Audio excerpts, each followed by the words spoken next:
Welcome to episode 3 of the Financial Engineer Talks, TFE. It's recorded on February 15, 2025. I'm your host, Mohammad Murad, the investment manager for serious investors and families who want to employ and protect their capital for safe growth and returns. This podcast is here This is where we bring together global insights and actionable strategies to help you create, preserve, and grow wealth for yourself and your bloodlines. If you're passionate about building a lasting financial legacy in an ever changing world, this podcast is for you. In today's episode, we will explore a myth in the financial markets that cryptocurrency is immune to geopolitics and macroeconomics. And the second topics, we will discuss mistakes early investors make when they are relying on financial news. This can be misleading. And the third topic, we will be talking in the section about finance for you and your family, living on debt. And the fourth, we will be selecting the best article from The Economist of the week, and it's titled Until Crypto Scams and AI Investigations. We will analyze specifically the case study of the pig butchering. As you heard it right, pig butchering.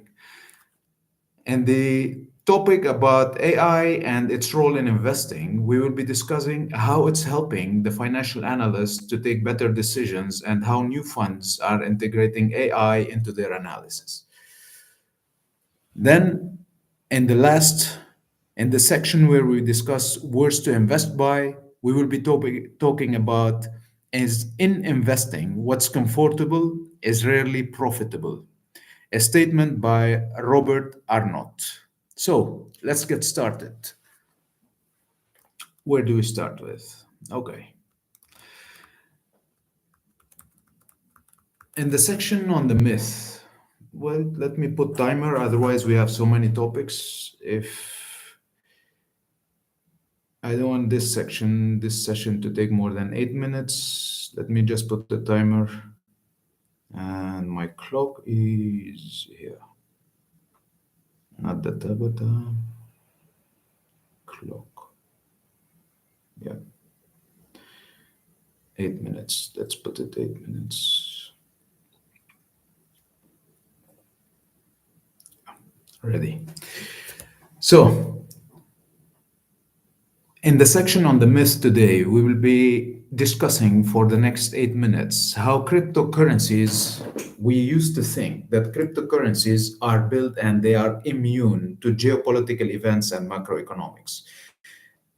Yet, with what we have been seeing for the last 5 years, there is a lot of correlation that is happening between cryptocurrencies and the macroeconomic events, and even geopolitical events. In a recent case study, just not to go back a lot in the history, when tariffs has been implied by Trump on Canada, on Mexico, or even on China, cryptos has reacted negatively to that news. One can think, why is that? Why did crypto react negatively to the tariffs when we are thinking it's an independent ecosystem from the financial markets? Just in that way of thinking, one can also start to think what happened when the war between Russia and Ukraine took place at the beginning of 21, or beginning, sorry, of 22. At that time, cryptos rallied when it's just a war. Also, a question to think about. When inflation starts going up, we tend to think that crypto is an independent ecosystem from the financial markets. Yet, when inflation goes up, crypto sometimes goes rally in its bull cycle and sometimes drops or crash in its winter cycle. And the question is, how is crypto related to discussions on inflations? How is crypto related to discussions on tariffs?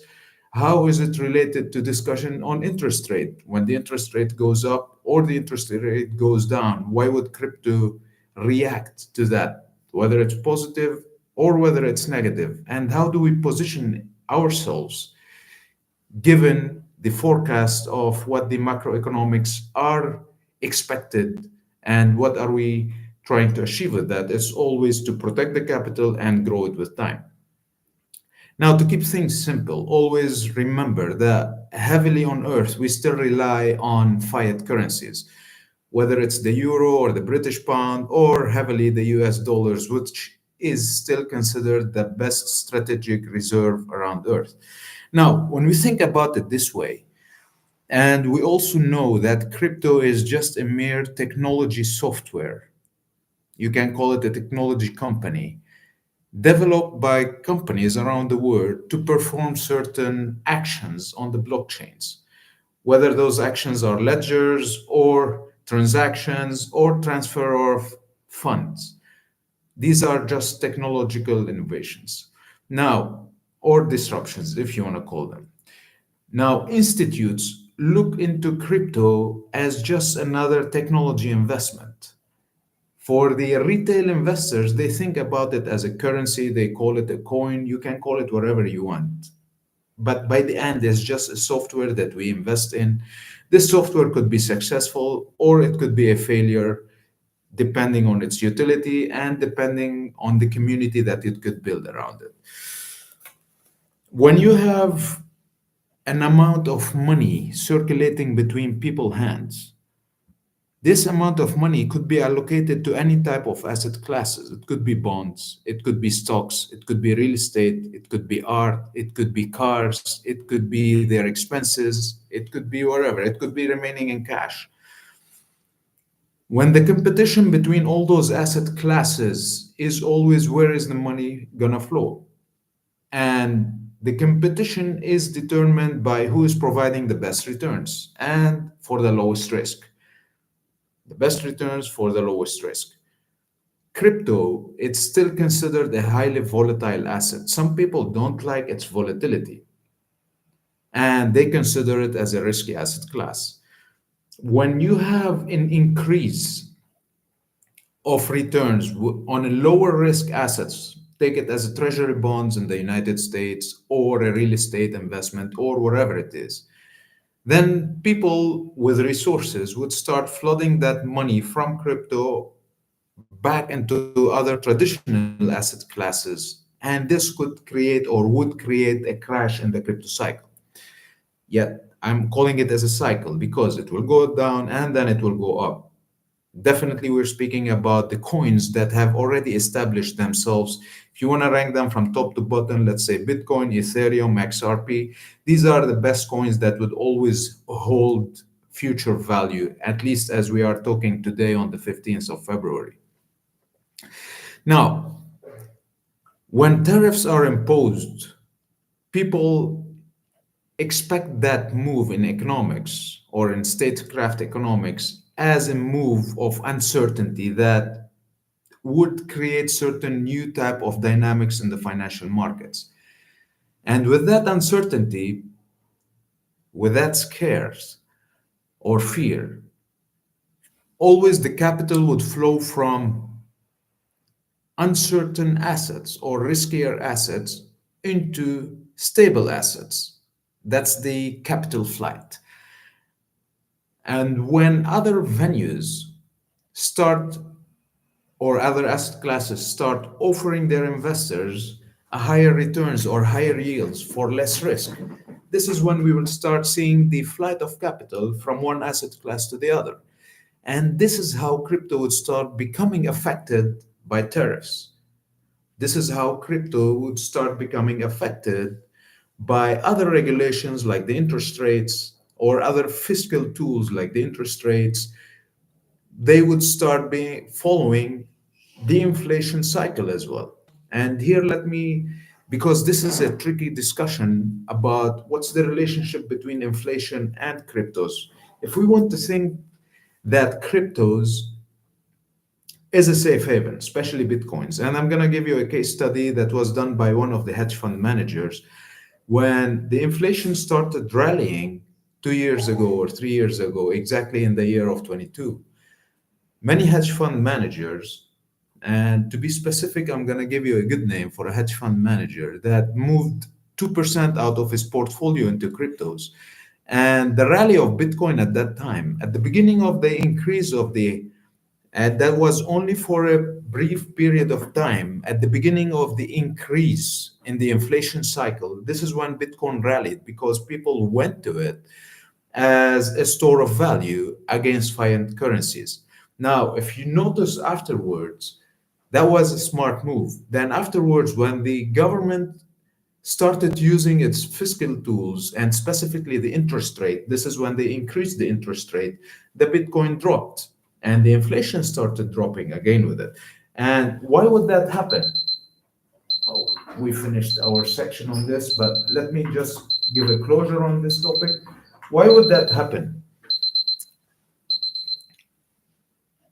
Just as simple as a point where, remember, everything goes up and down, even inflation. It has its own cycle, it goes up and down. So at the beginning, people will start rallying or will start taking their capital from the fiat currencies, which is dropping in value, into store of value. It could be gold, Bitcoin, or whatever. And then when the inflation start taking controls and the interest rates start giving more value on, remember, low risk, higher yield asset classes like the treasury bonds, people will start removing those monies from the Bitcoins or other asset classes and go into treasury bonds, and this is how the cycle would keep continuing. Now when we say a market has crashed and trillions of dollars has disappeared from a market or from an asset class, in reality the money doesn't evaporate. It just moves from one asset class into another. And a savvy investor has to know where the money would be moving. The money never sleeps, as we always say. It moves from one asset class to another, from a higher risk asset class, low returns, into a lower risk, higher returns asset class. And like that, it keeps circulating between all the seven asset classes. Just to give you a hint on them, we speak about always cash. Cryptos is one of the cash forms because it's easy to transact with. Cash, bonds, equities, real estates, collectibles. Collectibles, when we speak about collectibles, we're speaking about arts, we're speaking about watches, luxury cars, and stuff like that. And alternative investments, this is when we're speaking about hedge funds that are investing in mines, farms, and stuff like that. So this is how the money is going to be always moving between all those asset classes. And when it is within an asset class, it starts preferring certain sectors. This is another discussion for another day. So this was our 8 minutes or 10 minutes on the first section of today, which was debunking one of the myths where we speak about crypto as independent from the financial market, yet it is not. Now, moving to topic number two, and this is where we will be speaking about the best hedge strategies. No, we don't have time for this today. Topic number two, and this is one of my favorite topic, and it's called mistakes early investors do. Let me just set the timer again for another 8 minutes, and let me just confirm that the YouTube is recording. Yes, everything is set. Cool. Now, when we're speaking about, just let me make sure this is like that, and this is like this. Just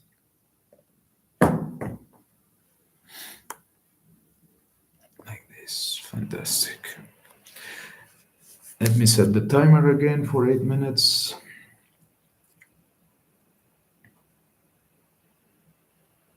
Just a quick water break.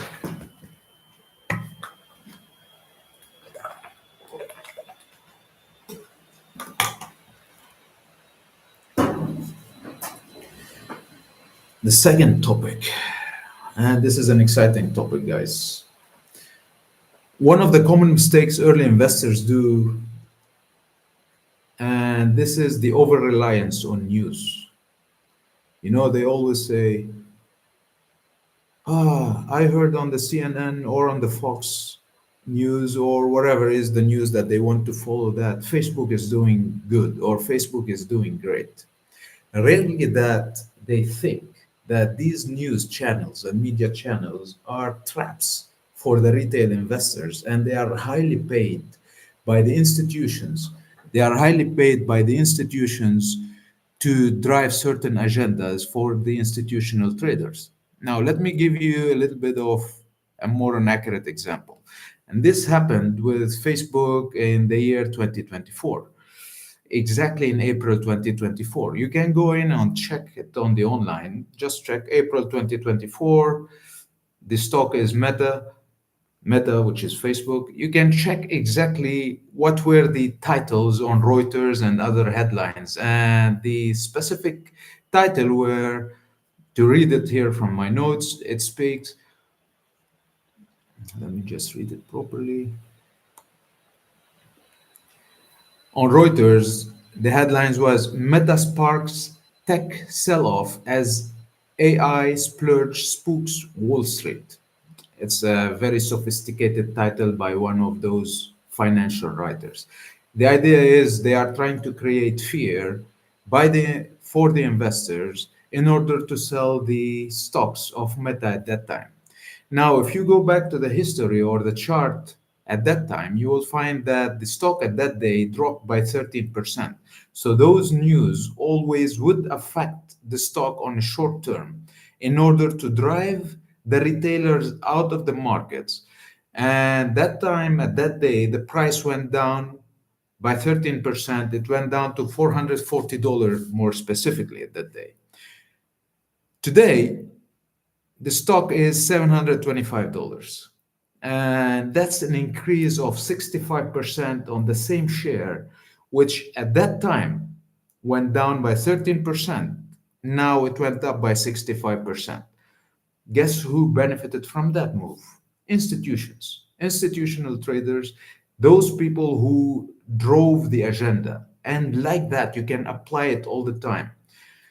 You can scale it on every stocks and financial markets news that you could hear on the CNN or on the Wall Street journals or wherever. Why I'm bringing this story to your attention today is don't rely on the news. The news would drive the market for a very quick short term, maybe one day, maximum two. Based on my experience, I haven't seen the news affecting any stock more than 24 hours. And then the market takes on its own momentum. So always reinvestigate the fundamentals of what you're doing. Always have a strategy by understanding how the momentum and the dynamics of those asset classes that you're working with are affected. Do not rely heavily or only on what the news is saying. Remember that those news are being paid agendas by the institutions to drive the price to where they want it to be. So if you hear a great news about the stock, rest assured this stock is going to increase like 10, 15% at the best, and then it's going to have a crash within a very certain period of time because the institutions wanted to sell their positions, right? If there's no buyers for their positions, how can they sell? And when we're speaking about institutional sales, we're not speaking about 10 shares here or 15 shares there. We're speaking about millions of shares that they want to liquidate. And the other way around, when you hear a bad news about the stock or a bad news about the coin, and here I'm speaking about the established coins, I'm not speaking about meme coins and stuff like that, which, by the way, I don't believe they are investments. They are good for day trades. Let's focus back on the main topic. So if those news are tackling a stock that in a negative way, most probably this stock is gonna drop in value on the short term for one day, maximum 2 days. I haven't seen that happening for more than 2 days, literally. And then the rally is gonna start afterwards. Given that you have done your investigations on the stock, you are trusting its fundamentals. Just to keep it easy for you, I don't want to go into a heavy fundamental analysis course right now. Just to speak about fundamentals, the best way to know if the company is going to be doing well in the future, check two factors. One, what is their cash compared to their debt? How much cash do they have compared to their debt? If they have enough cash more than the debt, they could be on a healthy position. The second thing is observe their earnings for the last two, 3 quarters. If their earnings has been delivering sustainable dividends for their investors, or their earnings are increasing, which you, if you want to look for it, it's called EPS, earnings per share. If you say see a stable increase on those earnings, it means the company is healthy, it has a good market share, is delivering good, it has a good balance between the revenues and their operation costs. So those two bottom lines figures can give you a good hint about the fundamentals on the company. This is without you starting to go into the macros. Let's say everything is in line. Technology sector is good. If you're looking into technology, or the healthcare sector is good, or whatever it is, then you would understand that this company is going to be doing great. You don't need to follow the title, or you don't need to follow the news titles, because most of them, and they will be using terms like may, words like may or can. They are not never certain in their titles. It's never certain. So whenever they have those may and can or would or could, this is a media news trying to create a market for the institutions. Be ready to take the opposite directions and imitate what the institutions are doing. How long do we still have time on this topic? Almost 1 minute. Basically, this is one of the common mistakes that early investors do with their money when they are trying to build their own investments. Let me see if I have missed any more points for you.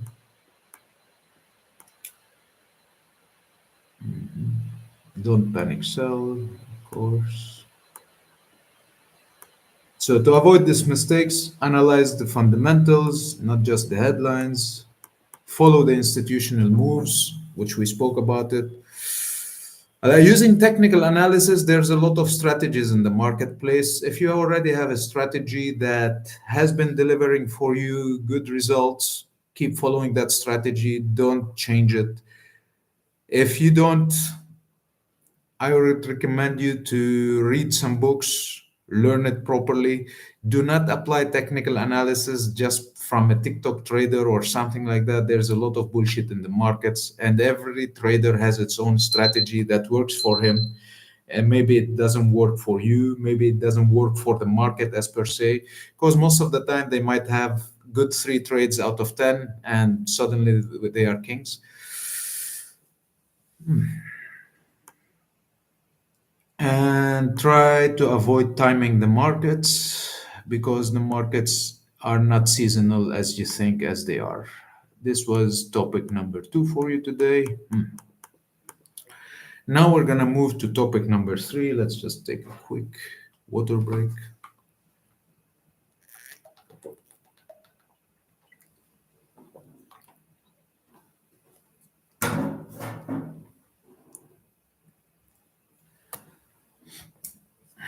And topic number 3 on our agenda today is finance for you and the family. We're going to allocate our 8 minutes on this and talk about it. In the section about finance for you and the family, the specific about that is living in debt. And for some reason, in the last 5 years, given my space of work, I met a lot of families and individuals that rely a lot on debt to finance their lifestyles, to purchase certain things in their lives. Let's call them luxury things, whether it's a vacation, whether it's a car, whether it's an MBA, whether it's a university degree, or some of them some Gucci pants or whatever it is, in order to compete on certain social standards that they don't need to compete on. Now, in the case study that I will share with you today, it happened with one, I'm not going to give you the real name, but let's call him Ahmed. He's a good friend today, good guy that I've worked with in the last 3 years. And before we do this case study analysis, I would like you to always differentiate between good debt and bad debt. A good debt is any debt that help you generate money on top of it. Let me give you an example. Let's say you take a debt from the bank from a loan on a bank that is giving you, I don't know, charging you as a cost of borrowing of 5% per year. Let's say you got this deal with the bank and you got a 5% cost of borrowing on your loan, and you have used that money to invest in a bond or in a stock that is giving you 9% per year. Now, on the difference between the 9% and the 5%, you're earning a spread of 4% for your own benefits. This is an example of a good debt. It could be a real estate property, it could be a bond, it could be, I don't know, a stock, it could be whatever, it could be a Bitcoin. I don't recommend that you take loan to invest in Bitcoins unless you really know what you are doing in terms of where to invest and you have a strategy where to buy and where to sell. Now, if you don't do that. But if you're taking a loan and working with it on something guaranteed, you have an expected cash flow, you have an expected termination date or maturity date, that's a good debt. But if you don't, you're increasing your risk unnecessarily. A bad debt is when you're taking those loans for luxury things that may or may not deliver. Now, when I met Ahmed, he was at the age of 38. He's a senior manager in one of the companies in Dubai, earning 55,000 dirhams. Now, in dollars, that's roughly around 15,000. No, no, more, less. Maybe around $14,000 a month. He was single at the time. Now he just got married this year. But that time, and in the banks in our region, when you earn a salary, a good position, the bank would never stop calling you to sell you a credit card, to sell you a loan, to sell you wherever. It's like you're his favorite client. And he will rank your debts up and up and up until you can stop paying. And when you cannot continue paying, your interest rate is accumulating. He is earning money on your back. And this is the position that he wants you to be. So he wants you to earn a big salary, rank a big loan from him or a big credit from him where you cannot pay anymore. The big salary will enable you for a high credit score, right? For a high loan from them. Then you cannot pay them anymore. This is the best position he wants you to ever be in it. And when you cannot pay anymore, you are gonna go and start to do some settlements with him, or you pay the minimum on your credit card or in your loan or whatever it is, and he's starting to earn on your percentage of interest rates. And that's what he wants you to be in. This is the position he wants you to be in. Let me just make sure. Yeah, we still have 3 minutes on this topic. So Ahmed, remember, Ahmed is a fake name. I cannot tell you who the real person is. He purchased a home in Damak residence at 1.5 million dirham. Let's consider this as a good debt, okay? Damak residence is in downtown Dubai. Now, this is another point I want to tell you. Not every real estate in our area works. So he purchased it in 2021. Today, when we want to sell it, we are not finding for him an ask or a bid above 1.2. So even after the rally of the market in Dubai, that property is still undervalued compared to what he bought it before. Now, we're not going to discuss in depth about the tricks of the property markets in Dubai and how they inflate prices and then how the investor thinking he's doing the right thing, because we think always the real estate property is going to appreciate. We're not going to go into that today. Maybe on a later episode or in a later discussion specifically about the real estate markets in Dubai, we can talk about that. But yet, the concept here is not every property works for the best of the investors, and not every price is the best. There's a lot of tricks that are happening in Dubai about property markets. Now, in the case of Ahmed, he bought his property at 1.5. Today, even after the rally, his property is valued about 1.2 million. So he already lost a devaluation of 300,000. And he's still ranking at that time in 21. He was still ranking about 980,000 dirhams in debt because he deposited.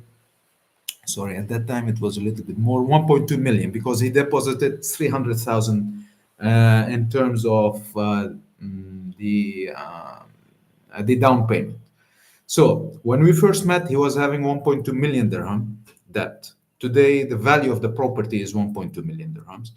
He was having a car loan because we love big cars in Dubai. He bought a Toyota Land Cruiser at the time. It was a debt of 180,000. He also paid 36,000 as down payment from it. So right now, imagine total debt, it's around 1.4 million. Credit cards, total maxed, three credit cards. As I said before, banks love to give us credit cards in Dubai, especially where we have an employment. Each of them, if you look into the APR, and here we need to understand the difference in the how to calculate the interest rates on credit cards in Dubai. Yeah, they tell you the interest rate is 7% or 8%, but if you look at the actual interest rate when you calculate it on an annual, one of his credit card was ranked around 24%, the second was around 22%, and the third was 18%, and his total debt on each of them was 190,000. So this is already 1.6 million dirham in debt. He earns a nice salary and the bonus. I think if I remember correctly, his bonus was around 100,000 a year and a good salary of 55,000. Yet he has a very heavy, expensive lifestyle. He likes to, at that time, he was spending like 6,000 dirhams per month between, the Starbucks coffee that we drink on the road every morning. I'm gonna extend one more session here, 8 minutes, because this is a very important section, really. Let's have another 8 minutes on this topic, and then we will shift to another topic. So, the habits that we all have, a Costa coffee or a Starbucks coffee every morning or every other day, or under the office, we love to have that lifestyle. I'm walking into my office with a Costa coffee or a Starbucks, yeah. Plus the dining outs, because the easiest thing is to go down, have a sushi under the office or wherever it is. It's healthy, yeah, every day, yeah. It accumulates.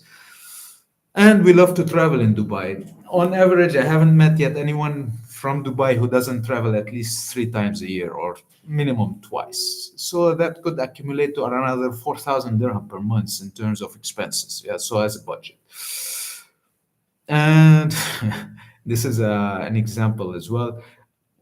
People, when they start dating in Dubai, they start giving gifts, expensive gifts, like gifts that you wouldn't give to your wife sometimes unless you're in the first, second years of marriage, first, second, third.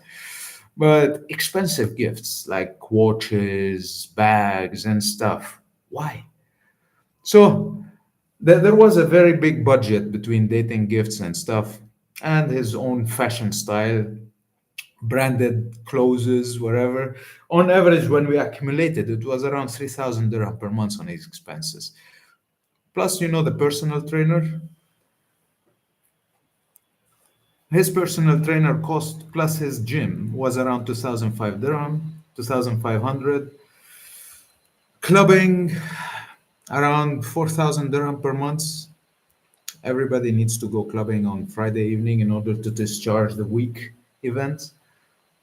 We get stressed during the week, then we need to go out for especially brunching and clubbing on the weekends. So in total, his lifestyle was costing him around 22,000, and the rest was being paid on his debt. We needed to take a pivot, radical decision in Ahmed life in 22, and the first objective was to control his spending habits. We targeted to reduce his spending habits. We still didn't speak about accommodation here. You noticed? We didn't speak about petrol bills, telephone bills, stuff. I just gave you some of the highlights that we focused on. The first thing we worked on was to control his spending habits and reduce this luxury, unnecessary, I'm calling it luxury, but it's unnecessary expenses from 22,000, and we decided to bring it down to 8,000. Remember, this is just things that he doesn't need to pay. He can live without them. We kept the accommodation as it is. We didn't downgrade. We kept his car. We didn't downgrade. But we decided to focus on reducing those expenses and change his lifestyle. And second thing is, second objective was close the debt, close those ranking high credit card. And there's a nice concept here, which they call the avalanche. I'm not the inventor of this concept, but it's a concept that we used. And it's a very nice concept where You start targeting your credit cards, close them one after the other by focusing on the most expensive one. So if you remember when I gave you the scenarios of his credit cards, one of them was 24%, 22%, and 18% cost per year.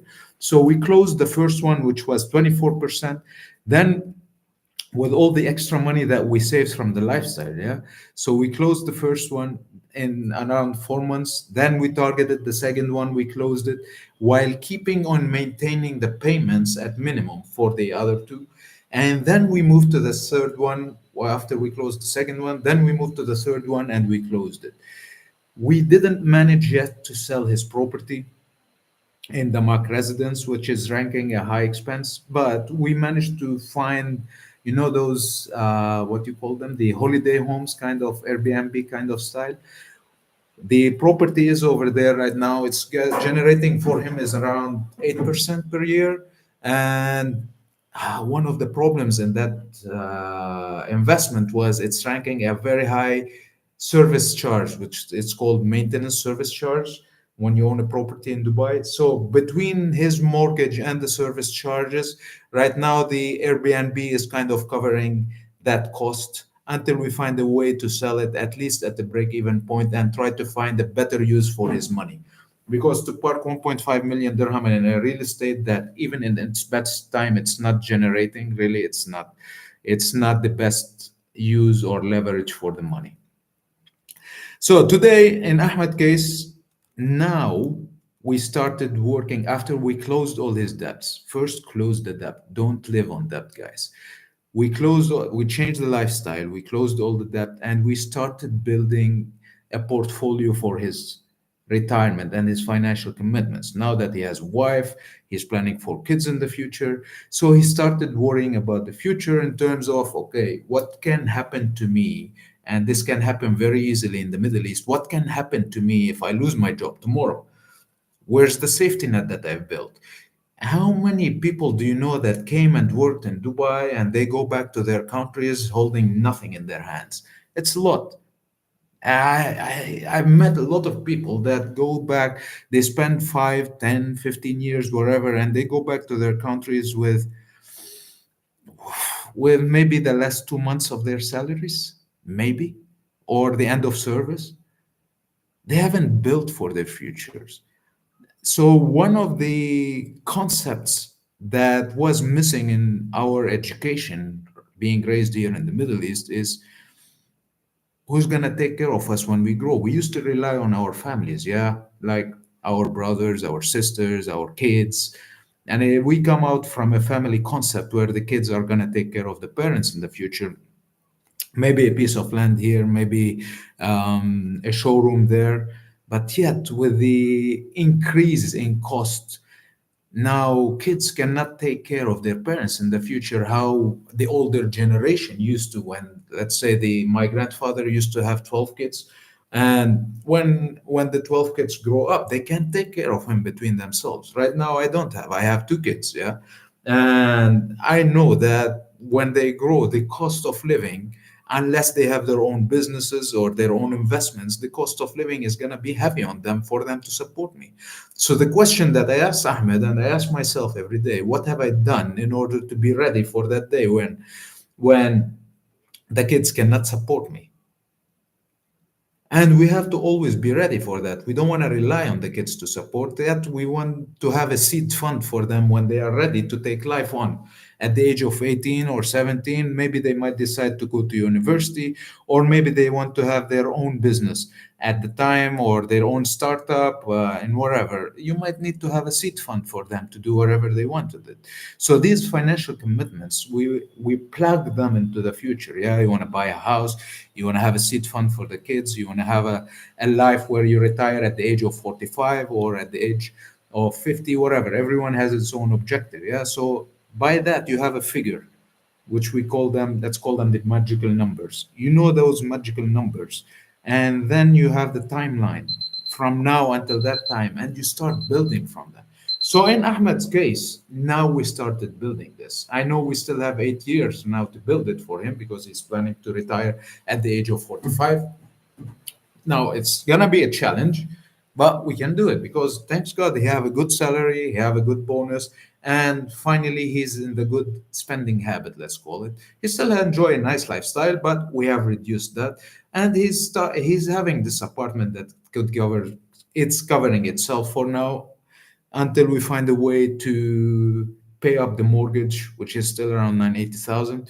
By the way, if someone wants to buy that property, no, guys, I don't want you to buy that property. Let's let the broker, real estate broker, finds a property for it.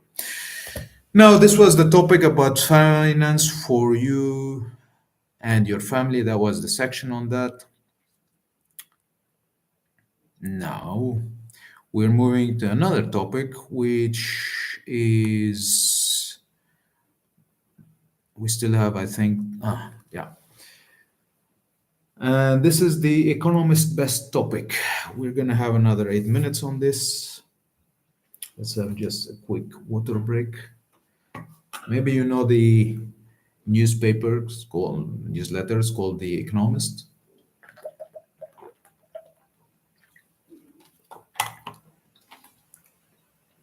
Okay. In its recent article, The Economist last week has, it has many articles, so we go through them. And by voting, we have the best article for the week to discuss with you on this podcast. And in the most voted article was how AI is helping tackling crypto crimes. And I'll take this opportunity here to highlight one of the most common concepts in crypto scams that is happening around the world today. I heard a lot of scenarios that happened here in Lebanon, a lot of scenarios that I've seen in Dubai. Last week, last week. Well, I've heard about it a month ago, but last week I was there. Now, when we're speaking about this concept, it's called the pig butcher. Now, when I say the concept, the pig butcher, what is the first image that comes into your mind? Think about it. Think about it with me. When we speak about the pig butcher, is the idea of fattening the pig until they take him to slaughter. Yeah, it could. You can take a pig, you can take a lamb, you can take, I don't know, a turkey. So most of those scammers promising, especially on the crypto space, and it's much faster and much more common of the crypto space because specifically it's a hype, it's easier access, it's not as easy traceable as the paperwork or paper investments, let's call them, and it has communities all around the world. So the scale up of those scams is much bigger than scams in a region happening in one village or one city or wherever. So those investments works in this way. They promise their investors high yields. I've heard examples like 3.5% per month, 4% per week, different scams, different schemes, but the concept is always the same. We give you, I don't know, let's say 2% per week. You give us $100,000, and they challenge you with those numbers. Like some of them are 10,000 because the scale is bigger. So whatever is the amount, or $1,000, we give you 3% per week or per month or whatever. And the concept is people want more money in a faster way, and because it's crypto and they know that crypto is more volatile, it can generate such returns. People are easily falling for those scams. They transfer the money, they might receive the dividends on 1 week or 1 month or whatever it is, and they start becoming encouraged and more engaged with the community. They add more money, they bring more friends, and like that, the the pig gets fatter and fatter, and then the scammers slaughter them, and they start moving the money into other asset classes, into real estates, into arts, into wherever. And this type of scams or frauds, which we're calling them, it's the same style, the same concept, the pig butcher. Yeah. So they fatten the pig. And I'm using the term pig butcher because this has been the term on the FBI news. or how it was written in The Economist. And it's the same concept. Since history, it's nothing new. They promise higher yield, they fatten the pig, they slaughter the pig, right?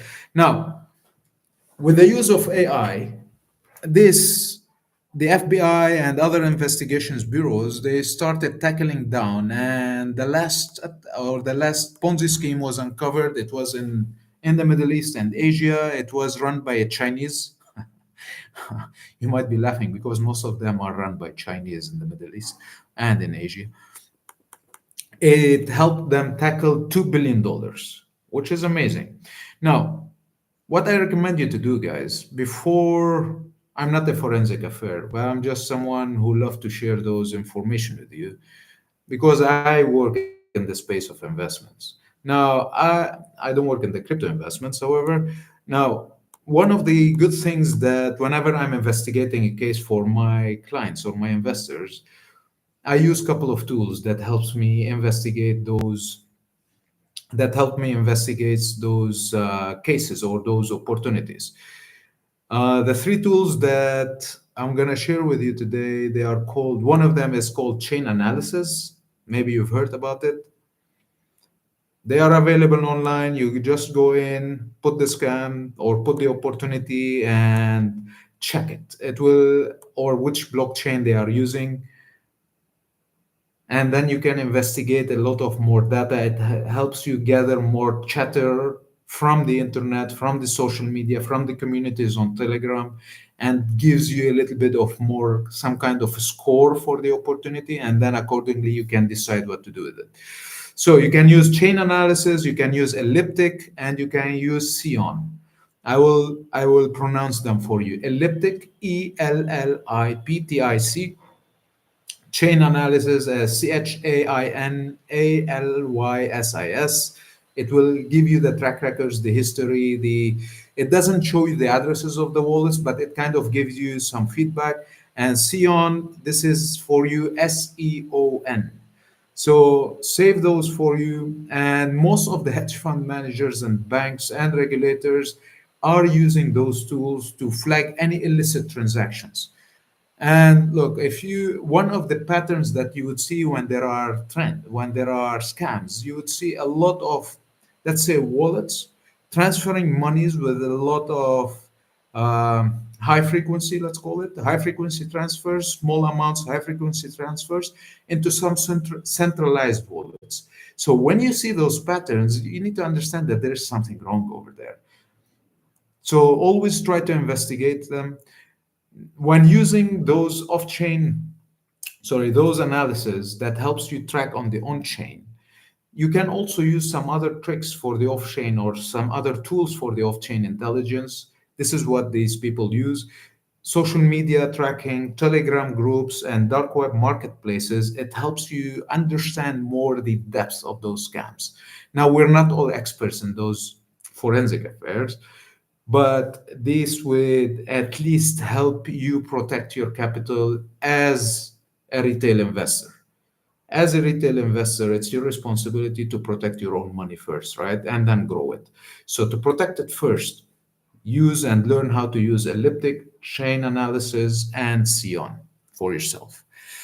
This would be the topic that I could highlight to you from The Economist today. It's one of the hottest topic that has been going on, and especially the amount that was catched with those people. It was $2 billion. Was really, really interesting. And like that, there has been a lot of not crypto busts, more. I wish the crypto busts are more than the scams available, but there's a lot going on. So just be aware, especially when you're trying to generate more money on your money. Okay, this brings us to the end of this topic.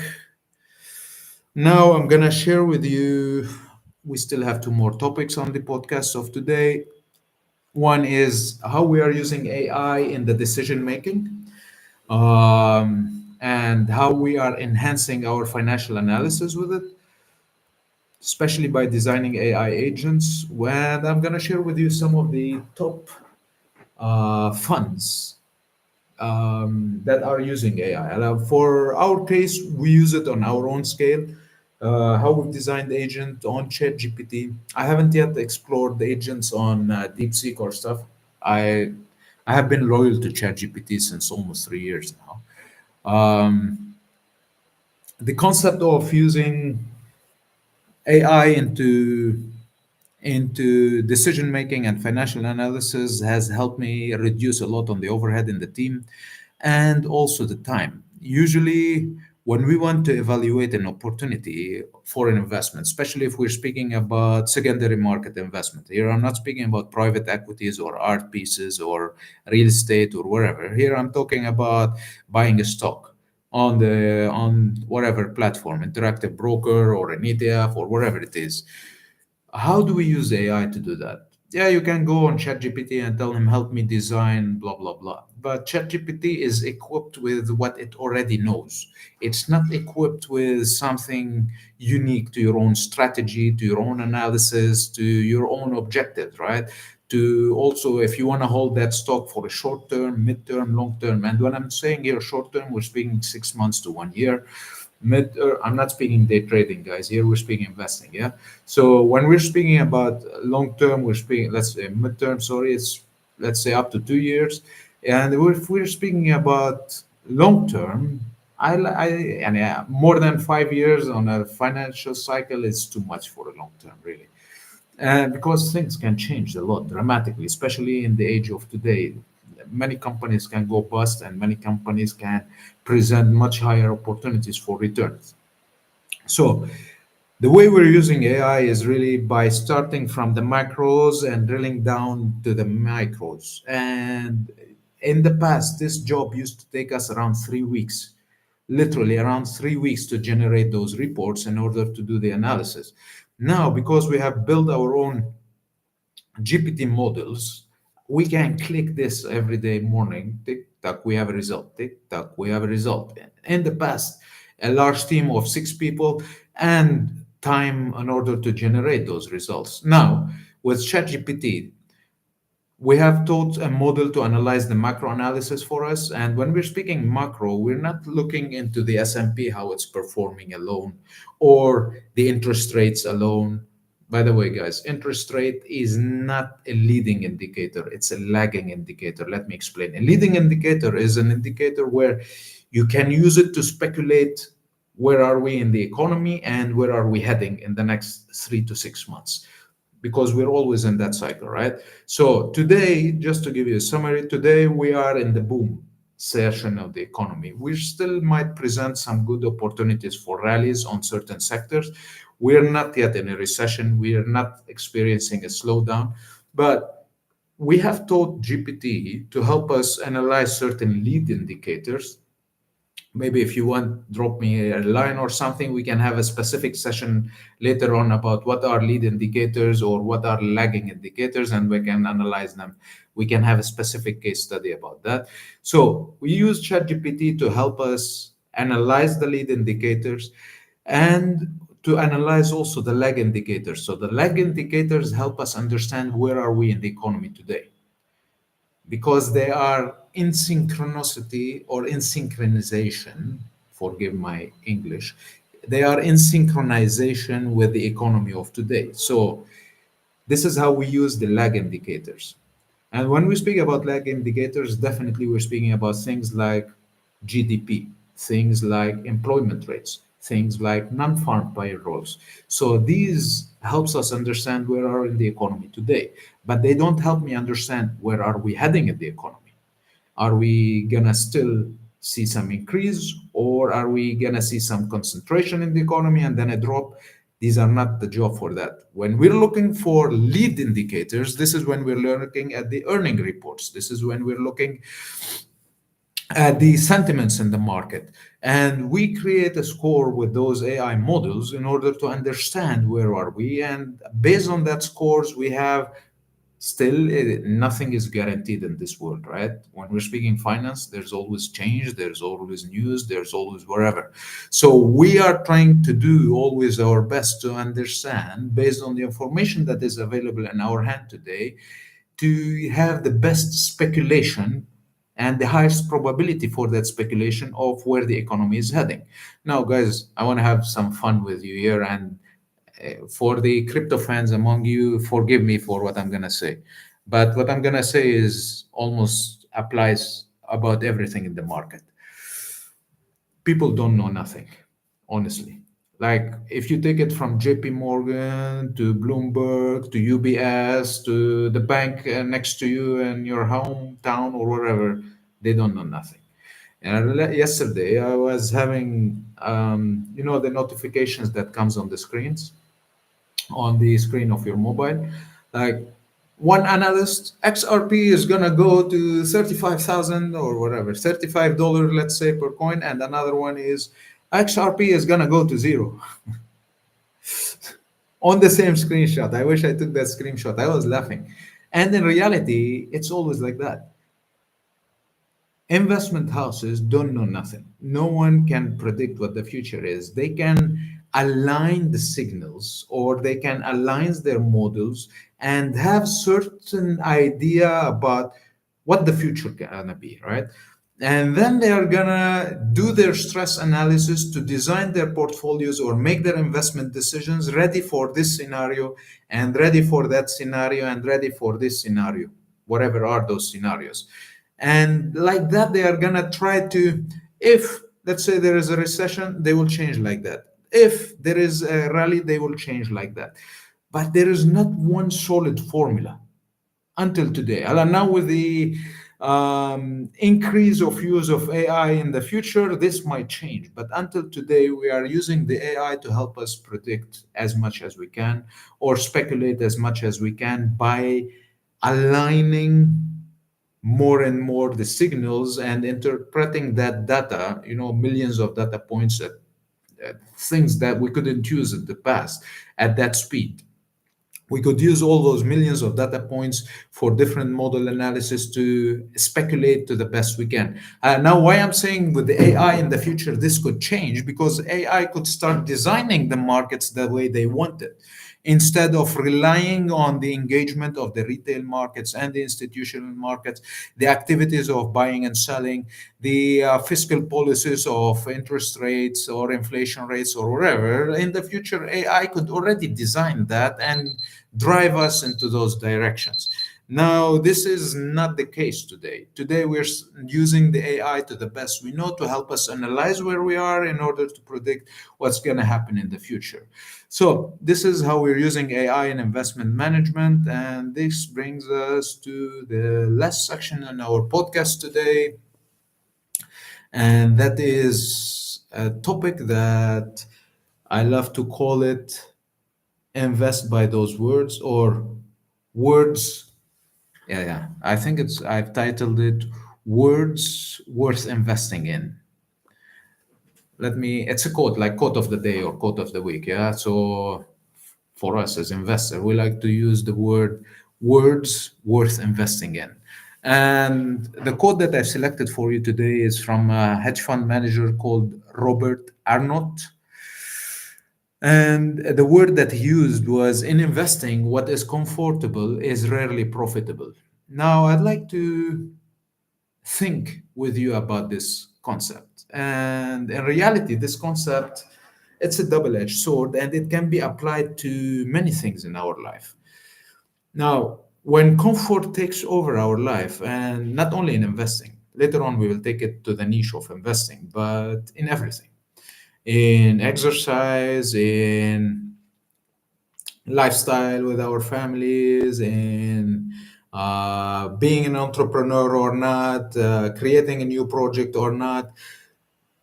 When comfort takes over or laziness takes over, we end up in mediocrity results. No one loves to be mediocre. Maybe some people are born to be mediocre, but many of the people that I know in my life are always ambitious. They are always trying to improve or trying to beat the game that they are in.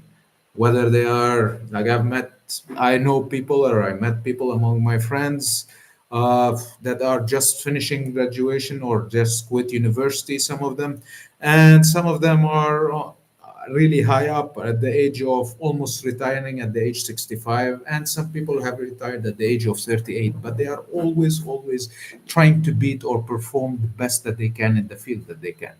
Now, one common trait among all those people really was comfort is against their DNA. It's not in their formula. And when I try to match those observations of people that really don't sleep, trying, when they have an idea burning in their mind, I don't want to use other words. So let's put it burning in their minds. When they are literally on that edge with their adrenaline going on, with the excitement going on, with the trying to learn what is required to deliver that project, or trying to learn to that skill to deliver new results or design new lifestyles in their life, comfort is out of the window. Now, when they achieve certain results, comfort starts coming back. And this is when the balance game becomes a trick,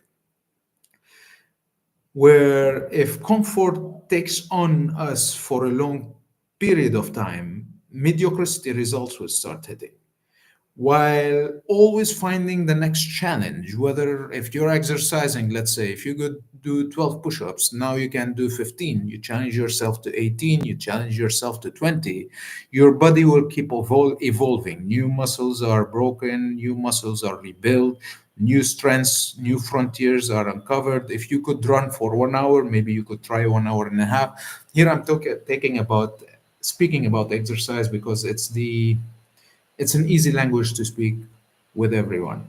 Now, if we're speaking about a little bit more financial terms in terms of business operations, let's say if last year expenses in your business, whatever business you are running, was, let's say, if you compare the operational cost to the revenue, if it was 70%, maybe next year you want to make it 65%. Maybe the year after you want to make it 60% by reducing your operation costs and increasing the revenue. So the profit for every business is reducing the cost, increasing revenues. Yeah. So you need to always, the struggle is always find a way to do that. It could be the integrations of AI, it could be the integrations of changing the team, the age of the team, reducing the insurance costs, whatever it is. There's endless ways of reducing costs, yeah, and increasing revenues by adding sales team, implementing new AI agents on the social media, wherever it is. Now, when we're speaking about investing, imagine you were in the age of 2008, 2009, when the markets were crashing and the whole titles. Now we go back to the original concept of our idea today, early investors mistakes, where the whole titles on the news is the markets are red, we are in a crash, this is the end of days, and what are we doing next with the markets? Now when we are at that stage, who's going to buy?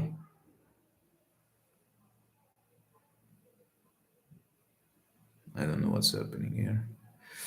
Okay. Who's going to buy the markets at that age? Only true investors, only people who knows what they are doing. They would invest in that market. I don't know what happened with the live over here. Anyway, let me stay focused. So imagine you have bought in 2008, 2009.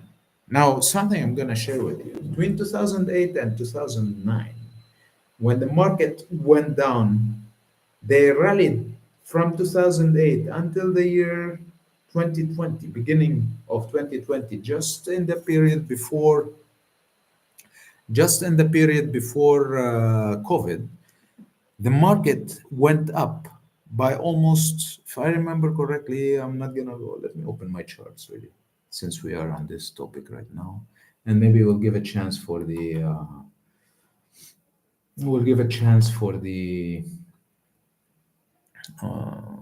TikTok live to come back because for some reason it went out.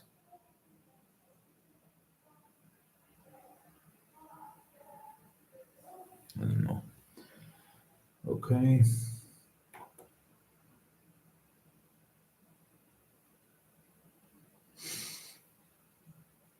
Let's go to the monthly. Cancel.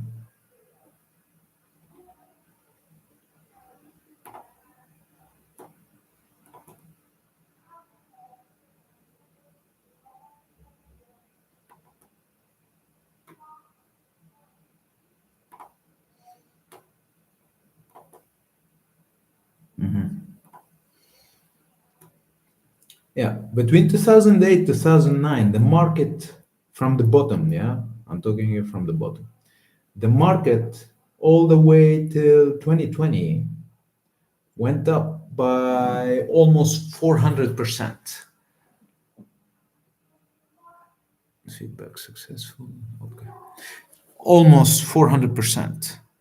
Imagine you have bought at the bottoms. And here I'm talking just the simple S&P 500. Imagine you have put your money in an S&P 500 ETF and waited for it for those 11 years. Yeah. Now, between the bottom of 2020, we're going to have later on another observation. Between the bottoms of 2020 all the way to the peak of where we are today, let's call it, the markets are already up by around 189%, which is great. But who got the balls to face the uncomfort of those days in order to invest?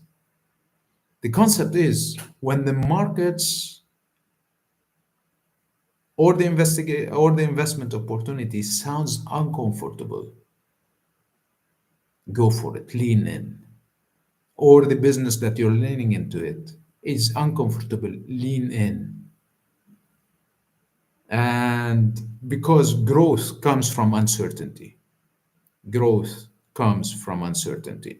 Now, I'm not telling you go and invest in things that are scams, when that's not the comfort or the uncomfort that we're talking about. The uncomfort we're talking about is when the markets are crashing, people are running away, blood in the streets. This is when you go in, this is when you lean in. Well, this brings us to the end of our session today, our podcast. This was podcast number 3 for you. I hope you will enjoy it and benefit from it for today and for the future. And do not hesitate to put any question you have in the comments or certain specific topics you would like us to discuss. Stay tuned for next episode and thank you very much for listening. Bye bye.